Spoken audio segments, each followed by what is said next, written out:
চলুন আপনাদের সঙ্গে একটা জিনিস শেয়ার করি।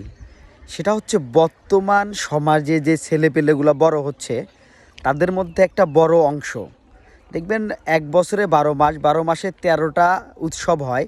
সব উৎসবেই পালন করবে, যেমন বৈশাখ পালন করবে, ৩১শে ডিসেম্বর মানে 31st নাইট পালন করবে, অনেক ধরনের পূজা টুজার মধ্যেও যায়। বাট এই ঈদ আসলেই তারা আর এটা পালন করতে চায় না। ঈদের দিনে তাদের প্ল্যান থাকে হচ্ছে যে সারা দিন ঘুমিয়ে কাটাবে। যদি জিজ্ঞাসা করেন যে ঈদের দিনের প্ল্যান কী, তাহলে সারাদিন তারা ঘুমাতে চায়, যে ঘুমিয়ে পার করব, কোনো প্ল্যান নাই। শুধুমাত্র এই ঈদ আসলেই তাদের দুনিয়ার সমস্যা এবং অ্যালার্জি।